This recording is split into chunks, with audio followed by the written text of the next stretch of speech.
Good afternoon. I promise y'all I'll let you know how the big tires go. They're good. They're real good. I'm gonna order a whole nother set as soon as I get in the house here. They're not cheap though. They do cost more than the regular. My findings are that I didn't get none of that yellow from the St. Augustine being cut too low. I was able to mow it higher, and I was going higher without even being on full transport height. So it made a huge difference. I felt like I could go over things more easily. Places where I was normally pushing with both feet, trying to lift the deck as high as I could, and then just hoping to clear like a sprinkler head or driveway pavement or something. With this, I just effortlessly. Now, I get a lot of sidewall deflection with the pressures that I'm running. I don't know what pressure I'm running. I can't find gauges that accurately measure down in that area.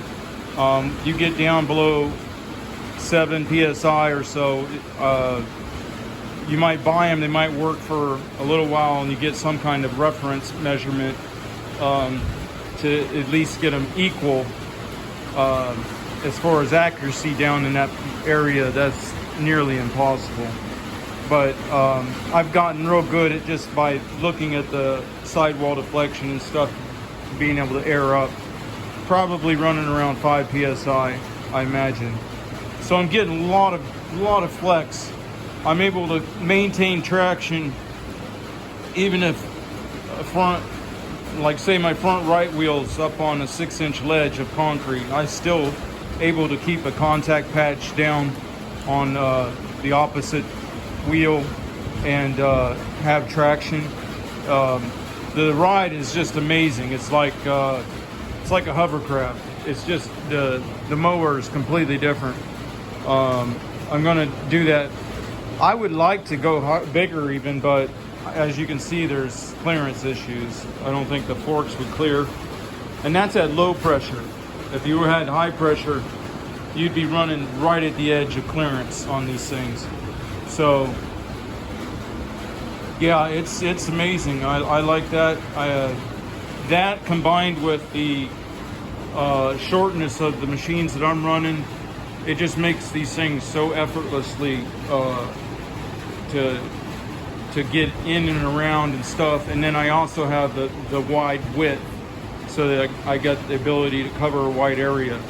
As soon as I can figure out how to rebuild these decks, I wanted to do a composite deck out of the structure out of carbon fiber, and then bolt-on components like the baffles and stuff out of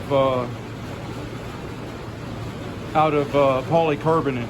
You can't use carbon fiber on wear surfaces because the resin will get ate up by the sand, and you'll be left with just the fibers hanging down all fuzzy and furry. So the idea would be the top plate down to the back push bar in a thick carbon fiber with incorporated threaded nuts in that carbon fiber. Then you would put your baffles would be made out of the polycarbonate. They wouldn't go on until you had the under skin, the polycarbonate skin on the carbon fiber, and then your baffles would hold that skin, so that protects your carbon fiber. And then when you put the spindles on, that would pinch it all together. So I've got an idea in my mind. Whether or not I'll ever get to it, I don't know, but because I got a lot of other stuff going on. But I wanted to give you an update on those wheels and tires, and yeah, I'm going to go that way with all of them eventually. Well, maybe not the 60. The 60 I just don't use enough because it's so small. And there, I won't try to rebuild the deck on that with the composite. I'll just do. See, I would go ahead with the composite if one, I had time, and two, I knew of all the issues that need to be corrected on these decks to make them flow air correctly.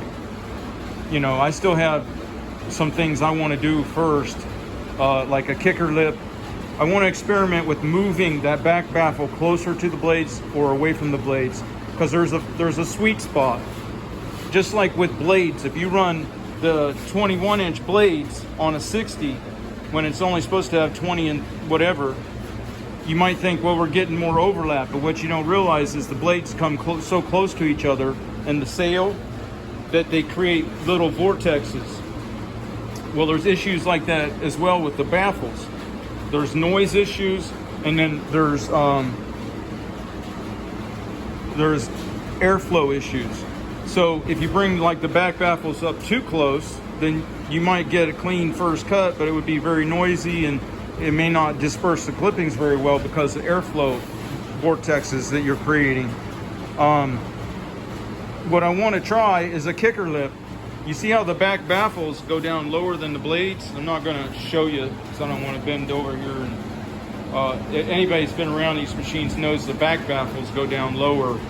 I'm going to try to put a kicker lip where it pushes, so as you're moving forward, this little lip that would ride, well, you see like this bar, but on the inside and below the blade, so that it pushes the blades of grass forward even further into the swinging path of the blades.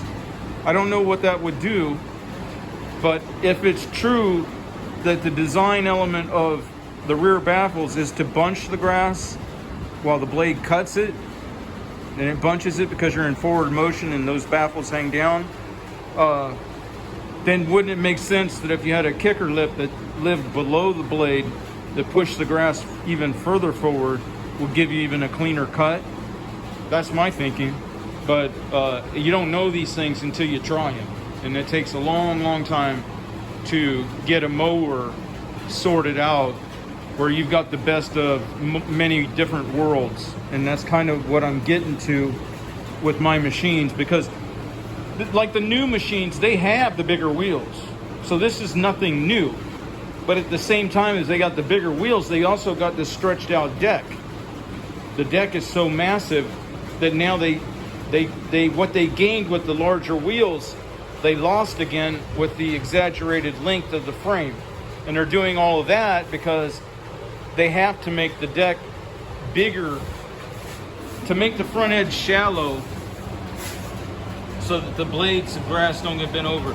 They have to add the safety baffle, because if you don't, you have ricocheting debris. I can't spin the blade around here, otherwise you'd see the blade right here by my finger. So if you can imagine, a person could walk up to that and put their ankle right there and have it chopped off. Whereas if you have original with this, where you're fully shrouded, the deck is so deep on the front side as it is the back that you couldn't, almost literally couldn't, your blade is pocketed up in there. Well, you can't get a decent cut that way. So not just the safety, also if your blade is unprotected at the front, if you had a 1 in a million situation where you hit a rock straight on and it teed off the very tip of the blade, if it doesn't have this extra material sticking out here, then there's less probability it could take this angle such that that ricochet could take an angle and go out and hit something or somebody, or versus if they put the extra material out here, then it's going to go up and hit that and fall down, or it's going to hit the grass, bounce up into that and fall down. So I believe that's why they're making those decks so much longer in that direction. But the downside, like I said, is even when you're running bigger tires, if you got more distance between your axles, then you got more clearance. You're getting back to the same clearance issues, because not all yards are dead even.